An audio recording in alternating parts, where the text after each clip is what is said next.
The galaxy learned to fear 3 words in Terran Standard long before it understood them. Hold my beer! The first time the phrase echoed through the Grand Assembly of the Celestial Concord, the translators malfunctioned trying to interpret the intent. Some rendered it as ceremonial resignation. Others interpreted it as pre-battle ritual. One unfortunate machine translated it as romantic bonding gesture, which caused the Hilyari ambassador to faint. Ambassador Helen Carter didn't look particularly romantic. She looked tired. 58 years old. Former Marine colonel. Widow. The kind of woman who'd buried friends and presidents, and still showed up to work the next day. She stood in the center of a chamber carved from a hollowed asteroid, staring up at a semicircle of alien empires who believed Earth was about to be disciplined. High Executor Threx of the Vorn Dominion towered over the proceedings from his armored dais, kite and gleaming under the chamber lights. The Vorn were apex predators of 3 spiral arms. They didn't negotiate. They absorbed. Humanity, Threx said, voice vibrating through a translator drone, has violated Dominion sovereignty by fortifying the Carthos expanse. The region now belongs to the Vorn. Helen clasped her hands behind her back.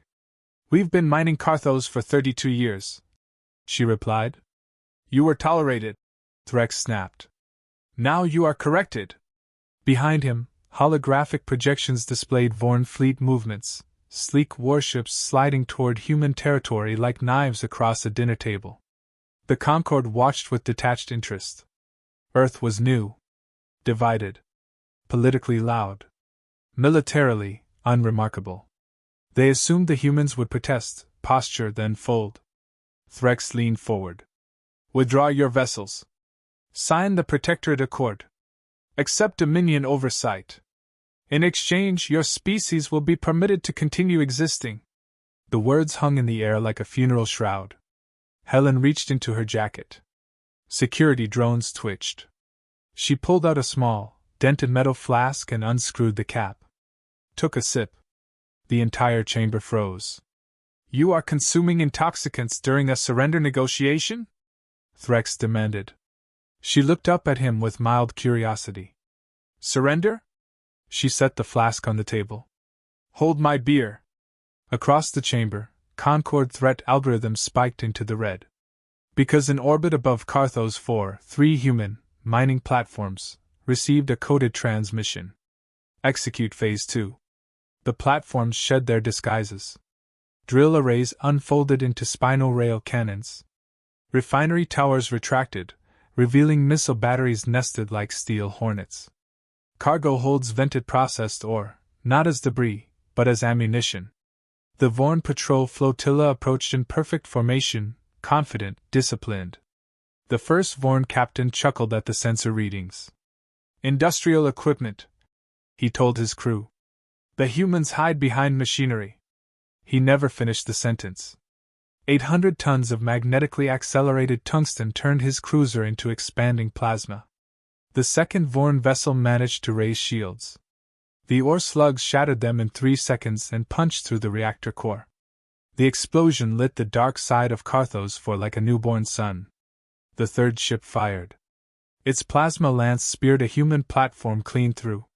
The Concord chamber watched the feed in real time as the human hull peeled away, an outer shell designed to fail, revealing a layered warship hidden inside. Not a mining station. A battleship in overalls. The human vessel rotated with mechanical precision. Its main cannon glowed. The Vorn cruiser vanished. Back in the assembly, Threx's frill collapsed against his armored skull. This is an act of war, he hissed. Helen didn't flinch. You declared annexation, she said calmly. We declined. The chamber erupted in overlapping voices. Some outraged. Some amused. Some calculating. Threx slammed a claw against his dais. The Dominion will respond with total force. Good, Helen replied softly. We were worried you wouldn't. That was when the Concord realized something unsettling. This wasn't improvisation. It was bait. For 3 years, humanity had filed trade complaints, lodged protests, and publicly debated defense budgets like a dysfunctional family arguing over Thanksgiving dinner. Meanwhile, beneath the asteroid crust of Carthos 4, something enormous had been under construction. As the last Vorn patrol ship disintegrated, deep-range sensors across the sector detected a gravitational distortion. An artificial one. The asteroid belt split apart as a circular structure powered up, 200 kilometers in diameter, ring segments locking into alignment. A gate. Not theoretical. Operational. The Vorn fleet en route to Carthos hesitated. Too late. Space folded inward with a flash of blinding white. The first expeditionary fleet of the United Earth Defense Command emerged in perfect formation. 28 warships. Blocky. Functional. Built by a species that had spent centuries perfecting the art of killing itself before exporting the skill. The lead vessel, UNS Ironside, bristled with rail batteries and kinetic interceptors. Its hull bore scars not from this war, but from testing. Because humans didn't build weapons they hadn't stress-tested to failure. Admiral Jack Navarro appeared on every open channel in the sector. Late 60s. Weathered face. A man who had commanded in deserts and oceans before commanding in vacuum. To the Vorn Dominion, he said evenly. You have 30 seconds to withdraw all forces from Carthos' expanse and recognize human sovereignty. Threx's voice cut in, furious. You dare threaten an empire that has stood for. Navarro leaned back in his command chair. Hold my beer. The Vorn fired first. They always did. A barrage of plasma torpedoes streaked toward the human formation. Human ships did not dodge. They adjusted. Point defense cannons shredded incoming fire. Kinetic interceptors met torpedoes head-on. Explosions blossomed harmlessly in the void. Then the humans returned fire. Not with elegant beams. Not with exotic gravitic weapons. With mass. Solid tungsten projectiles accelerated to obscene velocities. Missiles that split into smaller missiles that split again. Electronic warfare that blinded Vorn sensors and fed them ghosts. One Vorn battleship attempted to flank. It found itself facing a human destroyer that looked like a rusted brick with engines. The destroyer transmitted a tight beam message before firing. Nothing personal. The Vorn ship ceased to exist. In the assembly chamber, silence replaced outrage. This wasn't reckless aggression. It was calculated escalation. The Vorn Dominion had spent centuries bullying weaker species. Humanity had spent centuries surviving bullies. Threx stared at the feed as two more Dominion cruisers were torn apart. You will doom your species, he whispered. Helen met his gaze. No, she said quietly. We're setting boundaries. Behind her calm exterior, her calm implant buzzed with live updates. Civilian evacuations complete. Defense grids online. Allied back-channel negotiations initiated. Because here was the twist the Concorde hadn't anticipated. Humanity wasn't alone. For years, smaller species had watched Earth push back diplomatically against Vorn expansion. Watched them refuse protectorate status. Watched them argue loudly in public while quietly building in private. And now those species were watching the Vorn bleed. The Concorde's threat index updated in real time. Humanity, regional nuisance. Updated. Humanity, militarized actor. Updated. Humanity, unpredictable strategic power. Updated. Maximum threat classification. In orbit, the Ironside advanced. Navarro's voice carried across open channels again. You annexed the wrong frontier, he said. You thought we were soft because we joke. A human cruiser rammed directly through the debris field of a destroyed Vorn ship, guns blazing. News flash. Navarro continued. The joke's usually right before the punch. The Vorn fleet began to reorganize. They were not cowards. They were conquerors. And conquerors did not retreat easily. But for the first time in 3 centuries, the Dominion's advance had stopped. Because humanity hadn't responded with outrage. Or fear. Or surrender. They'd responded with 3 words. And meant them. As the battle for Carthos escalated and the void filled with fire, the galaxy realized something cold and uncomfortable. Humans didn't escalate because they were angry. They escalated because someone dared them. And when humans are dared, they don't blink. They take a sip. And they say it again. Hold my beer. The Vorn Dominion did not retreat. They adapted. Within hours of the first engagement at Carthos, Dominion High Command declared humanity a Class 1 existential threat. That classification had only been issued twice in recorded Vorn history. Both species no longer existed. The second wave arrived like a storm front, 57 warships tearing through superliminal corridors, heavy carriers surrounded by interceptor screens, dreadnoughts bristling with plasma spines. The Dominion wasn't coming to negotiate. They were coming to erase. On the bridge of the UNS Ironside, Admiral Jack Navarro watched the tactical projection bloom red. Well, he muttered, rubbing his jaw. That escalated nicely. A younger officer swallowed. Sir, Dominion mass exceeds ours 3-1. Navarro nodded. Good. Means they're nervous.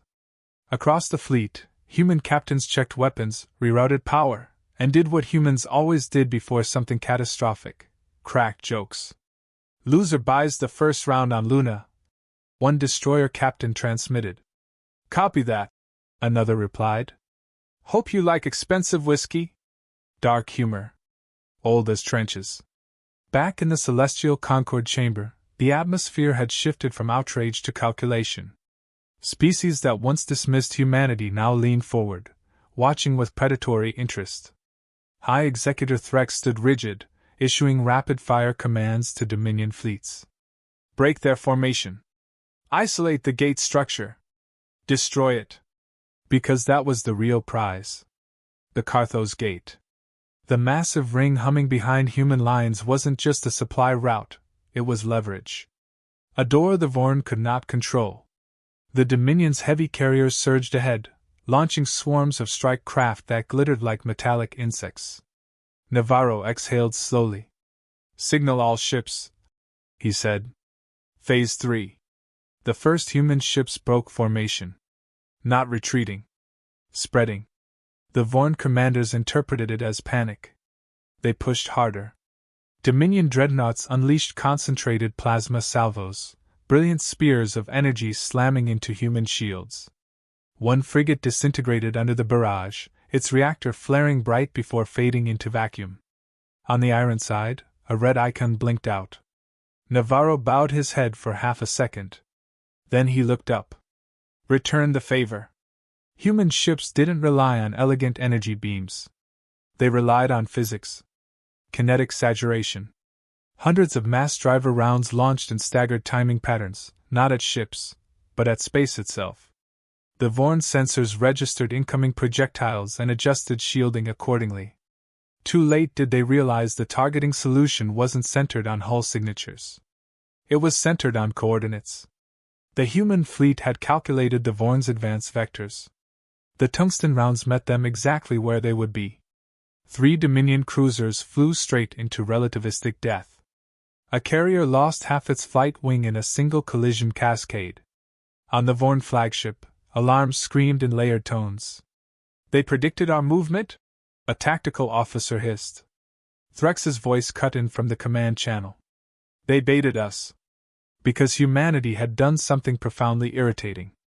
They had studied Vorn doctrine. For 3 years. Every formation. Every fallback. Every intimidation tactic. Humans didn't have centuries of empire. They had centuries of war. Against themselves. Which made them very good at anticipating bullies. The Dominion adjusted again. They split their forces, sending a flanking group around the human perimeter, angling for the gate. Navarro watched it happen. Let them, he said. A captain on his right blinked. Sir? Let them think they found a weakness. The flanking Dominion squadron accelerated hard, bypassing the main engagement. Victory seemed within reach. Destroy the gate, trap the humans, crush them at leisure. They reached optimal firing range. And that was when the gate activated. Not outward. Inward. A pulse of gravitational distortion rippled through the flanking squadron. Space twisted like fabric caught in a fist. From the other side of the ring emerged something new. Not warships. Platforms. Long, skeletal constructs bristling with sensor arrays and emitter nodes. The Dominion squadron hesitated. Unknown structures, their commander reported. The platforms fired. Not plasma. Not kinetics. Gravitic shear. Localized distortions that bent spacetime around Dominion hulls. One cruiser folded in on itself like crushed foil. Another tore apart as its own mass betrayed it. On the Ironside, the tactical display shifted. Gate Defense Network online, an officer confirmed. Navarro allowed himself a thin smile. That's why we built it. Back in the Concorde chamber, the silence was no longer amused. It was wary. Helen Carter stood with arms folded as Dominion ships died in geometric patterns across the holographic projection. You hit a fortified transit hub inside a mining operation, murmured a crystalline delegate. Helen nodded. We're a paranoid species.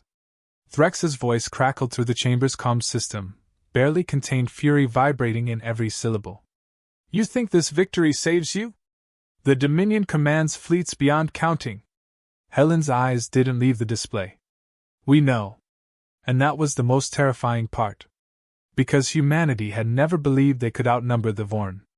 They just believed they could outthink them. The Dominion escalated to total engagement. Dreadnoughts advanced in a unified spearhead, shields overlapping, plasma batteries charging to overload. Navarro straightened in his chair. Here comes the hammer. The Ironside's reactor surged. Human ships pivoted, not away, but forward. Full burn. They accelerated directly into the Dominion spearhead. Sir? Someone breathed. Navarro's voice was calm. Close the distance. At long range, Vorn plasma dominated. At knife range, mass ruled. The human fleet plunged into the heart of the Dominion formation. Point defense guns roared. Missiles detonated at near-contact range. One human cruiser rammed a Vorn destroyer deliberately, their hulls tearing together in a mutual fireball that lit the battlefield. On open channel, a human captain laughed. Hold my... The transmission cut as his ship vanished. Navarro's jaw tightened. Maintain pressure.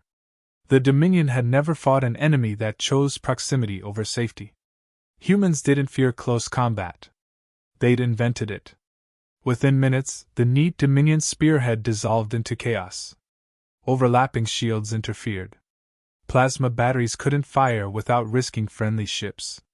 Human vessels weaved through the confusion like bar fighters in a ballroom brawl. One by one, Dominion ships fell. But so did human ships. Casualty reports climbed. The Concorde watched, stunned.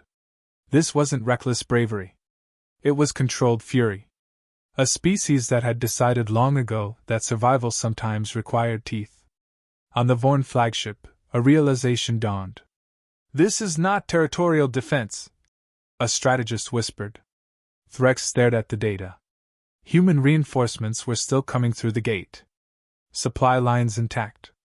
Industrial output increasing. They had turned Carthos into a fortress. And worse. Encrypted signals indicated other species mobilizing fleets. Not against humanity. Toward Carthos. The smaller empires had smelled blood. The Vorn were no longer invincible. Threx understood the shift instantly. If the Dominion lost here, the entire balance of power would fracture. Commit reserves, he ordered. But even as additional Dominion signatures flickered at the edge of sensors, something LSE happened. A tight beam transmission pierced the chaos. Origin Earth. Destination, Vorn High Command.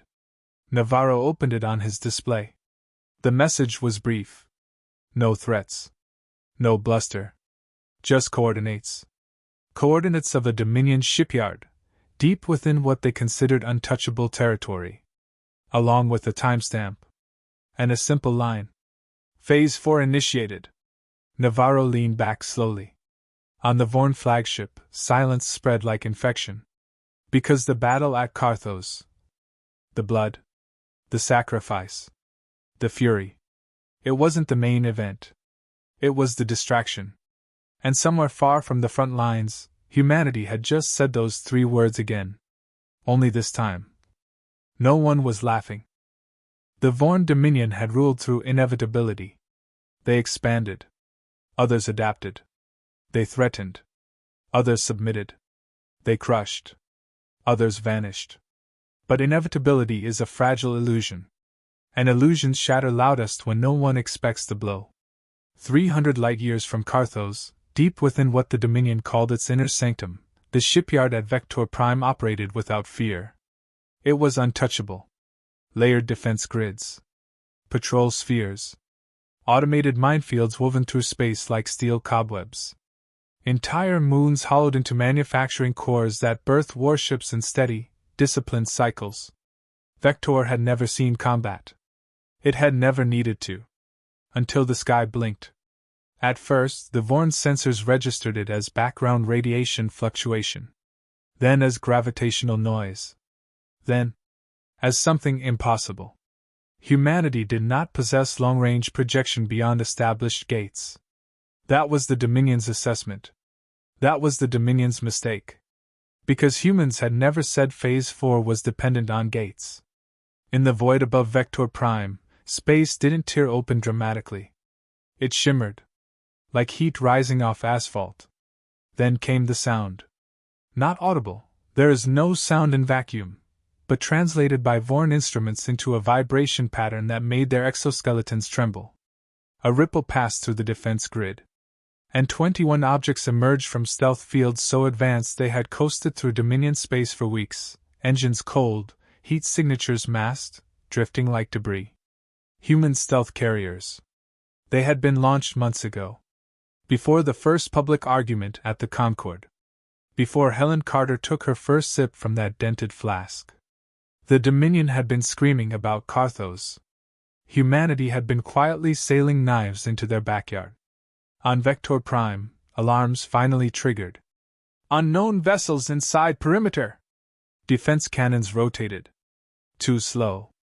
The human carriers deployed payloads, not fighters, not bombs. Cylinders. Hundreds of them. They drifted briefly. Then anchored. The first Dominion officer to recognize the design whispered, "Boarding pods." Except these were not standard insertion craft. They were industrial-grade siege pods, built for asteroid mining. Repurposed. Because humans rarely build single-use tools. The pods fired magnetic spikes into shipyard superstructures, locking into place. Plasma cutters ignited. Explosive bolts fired inward. And from each pod emerged armored figures in matte black exosuits, mag boots clamping onto alien metal. United Earth Orbital Marines. Average age 43. Combat experience: Earth, Mars, Europa riots, pirate suppression in the belt. Men and women who'd raised kids between deployments. Men and women who remembered what it felt like to be underestimated. Inside the primary fabrication ring, a Vorn overseer turned as the first blast door detonated inward. Smoke rolled across polished alloy floors. A human stepped through it. 6'2". Broad shoulders. Armor scratched and personalized with old regimental insignias. He looked around the pristine alien facility like a contractor inspecting faulty wiring. "Nice place," he muttered. Then he opened fire. The boarding action was not elegant. It was brutal. Close quarters. Shotguns designed to punch through armored bulkheads tore through Vorn exoskeletons. Microdrones flooded corridors, mapping layouts in real time. Marines moved in disciplined pairs, clearing sections with frightening efficiency. The Dominion had expected fleets. They had not expected a bar fight in their living room. Back at Carthos, Admiral Navarro received confirmation. Phase 4 active, his operations chief reported. Vector Prime under assault. Navarro allowed himself a grim nod. Good. Keep them busy. Because the battle at Carthos was still raging. The Dominion's reserve fleets had arrived, and the void burned with overlapping detonations. Human casualties mounted. 2 cruisers lost. A destroyer torn in half by concentrated plasma fire. But something had changed in the Vorn attack patterns. Hesitation. Fragmented commands. Ships peeling away from optimal formations. Threx's voice crackled across Dominion channels, no longer commanding, reacting. Protect the shipyard! Redirect second wave! Navarro chuckled darkly. They're pulling back. A junior officer stared at the display. Sir, we're winning? Navarro's eyes remained cold. No. We're costing them. And that was the strategy. Not annihilation. Not conquest. Attrition of certainty. At Vector Prime, the Marines reached the central reactor core. Explosives were planted with surgical precision. A sergeant keyed his calm. Package delivered. On Earth, in a subterranean command center beneath the Rocky Mountains, civilian and military leaders watched live feeds. Helen Carter stood behind the Secretary General, hands clasped. This is insane, one council member whispered. Helen didn't disagree. War always was. But she also knew something the Dominion didn't. Humans don't need to destroy your empire. They just need to prove they can reach it. At the shipyard core, the Marine sergeant paused before triggering the final sequence. He glanced at the insignia on his armor, an old Earth flag, faded from multiple deployments. Hold my beer, he murmured. He pressed the detonator. The explosion didn't annihilate Vector Prime. It didn't need to. The charges targeted power distribution nodes, fabrication AI cores, dry deck stabilizers. The shipyard imploded in sections, collapsing inward like a dying star factory.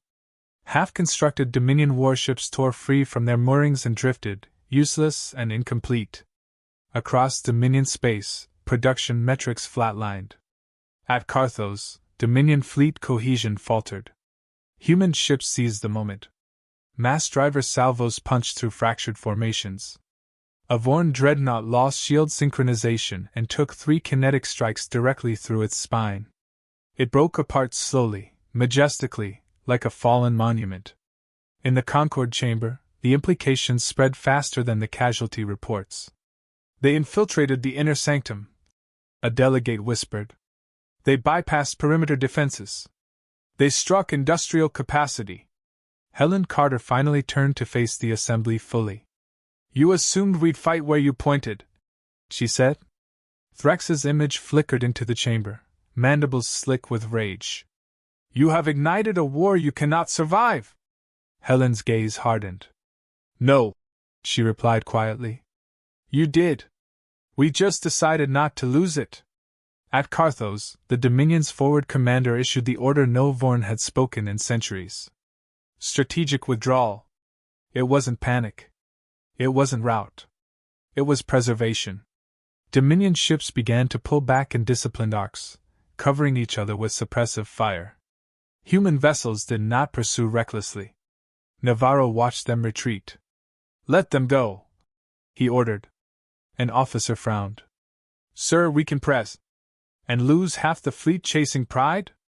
Navarro shook his head. We made our point. The battlefield quieted gradually. Wreckage drifted. Emergency beacons blinked in the void, human and Vorn alike. For a long moment, there was only silence. Then a transmission from the Dominion flagship reached the Ironside. Threx's voice was controlled now. You could have annihilated the shipyard.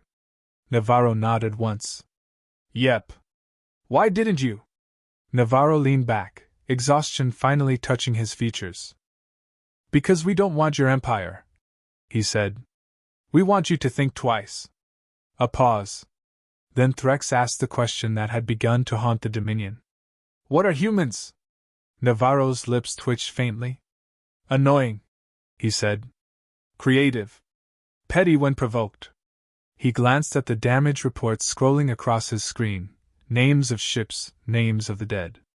And very, very tired of being told to kneel. The channel closed. Across the galaxy, empires recalculated.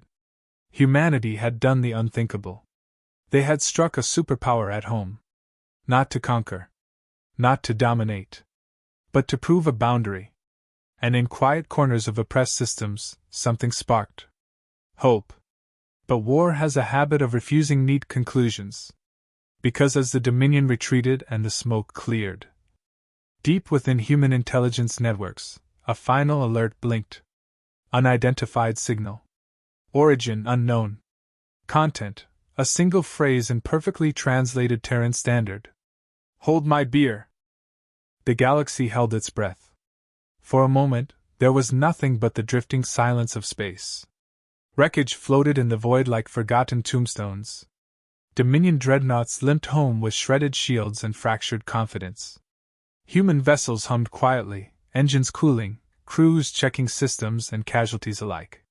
Then, from deep in the communication network, the final alert arrived, echoing across every secure channel and every listening post. Hold my beer. It wasn't just a phrase anymore. It was a statement. A warning. A declaration. Admiral Navarro leaned back in the command chair of the Ironside, letting the vibration of the ship settle through the hull. He looked around at his officers, grizzled veterans, new recruits, hardened civilians pressed into duty.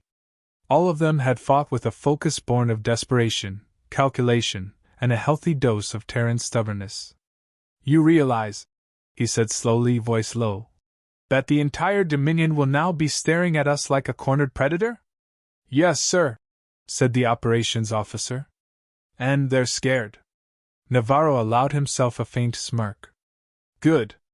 Let them stay scared. The trick isn't winning every battle. It's convincing them every battle could end it all. At Carthos, Ambassador Helen Carter sat before the Concorde's holographic projection. Alien delegates shuffled, muttered, and adjusted translation nodes. Every species that had once dismissed humanity as a political joke now studied Earth's representatives with something resembling respect. Or fear. Probably both. You are unbelievable, murmured a crystalline delegate whose voice echoed like chimes in a canyon. Helen's eyes were steady. We're human. Unbelievable isn't a choice. It's a lifestyle. Behind her, secure channels crackled with reports from distant fleets, from systems once considered untouchable, now feeling the presence of human ingenuity, audacity, and patience. Infiltrations, sabotage, resource diversions, all minor, precise, and calculated to make the Vorn think twice before stepping into Terran space again.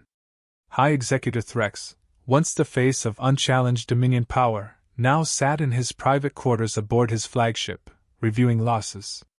Each tally of destroyed cruisers, half-finished shipyards, and crippled supply lines gnawed at his confidence. Every time he thought he had humanity cornered, another stratagem unfolded. Another layer of unpredictability revealed itself. They think like us, he said quietly to a subordinate, mandibles trembling. But they aren't like us. The subordinate faltered. Are Terrans. Yes, Threx hissed. Exactly. Terrans. And Terrans never do what you expect. Meanwhile, back on Earth, the media had already adopted the phrase as a kind of unofficial motto.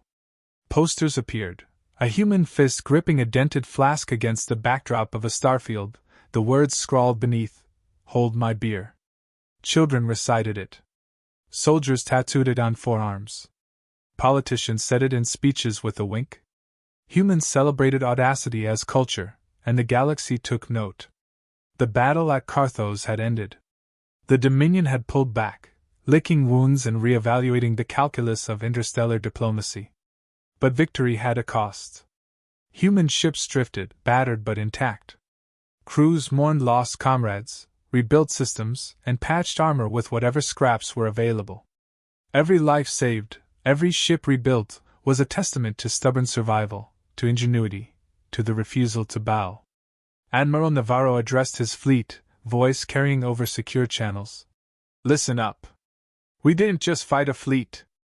We reminded the galaxy why Earth doesn't ask for permission. We reminded the Vorn, and anyone else foolish enough to think the universe bends to them, that humanity has limits only when we decide it's convenient. Beyond that, limits are a suggestion. He paused, letting the words sink. Now get ready. Because if they think this is over, they've got another thing coming. At that moment, a single signal blinked on the Ironside's console. Unknown origin. Encrypted. Coordinates attached. Navarro squinted at the screen. The coordinates pointed not to Carthos. Not to a neutral system. Not even to the Dominion's main fleet hub. They pointed to the heart of Vorn territory. Looks like the party's not over, Navarro said. The bridge erupted in low laughter, groans of exhaustion, and quiet murmurs of awe. Humans had done the unthinkable again, struck deep into an empire's heart, and survived. Back in the Concord chamber, Helen Carter's voice carried through the network, calm, deliberate, deadly. Let this be the record. Let this be the warning. When humans say... She paused, raising her flask for effect. Hold my beer, they are not asking. They are daring. And if you miscalculate, even once, you will pay. The galaxy recalculated. Algorithms whirred. Predictive models failed. Histories were rewritten. Generals questioned everything they knew about tactics, strategy, and the audacity of a single species. Because humans didn't fight like anyone else. Humans improvised. Humans adapted. Humans endured. Humans survived. And humans could always escalate. Far above Carthos, Admiral Navarro finally leaned back in his chair, a thin smile stretching across his weathered face. The bridge crew, exhausted but alive, exchanged glances. They had survived the impossible, struck the untouchable, and proven one immutable truth. The galaxy could fear them. The Dominion could curse them. The Concord could analyze them. But humanity? Humanity would always rise, fueled by stubborn pride, dark humor, and the unshakable certainty that they were not to be underestimated. Navarro swirled the flask in his hand, letting the amber liquid catch the light of the stars. Gentlemen, ladies, and assorted entities, he said, voice quiet but steel-edged. The next round's on them. And I think we all know how this one ends. The bridge went silent. Then, quietly, a single voice, rough, tired, determined, said the words that would echo across the void, across centuries, across the minds of every species that dared test humanity. Hold my beer. And somewhere, deep in the heart of the Dominion, a predator species learned for the first time that the galaxy was no longer predictable. That audacity, cunning, and sheer willpower could rewrite the rules. That humans, the scrappy, quarrelsome, reckless species from a small blue world, were now the standard by which caution and fear would be measured. Because when humans escalate, the universe listens. And the universe trembles.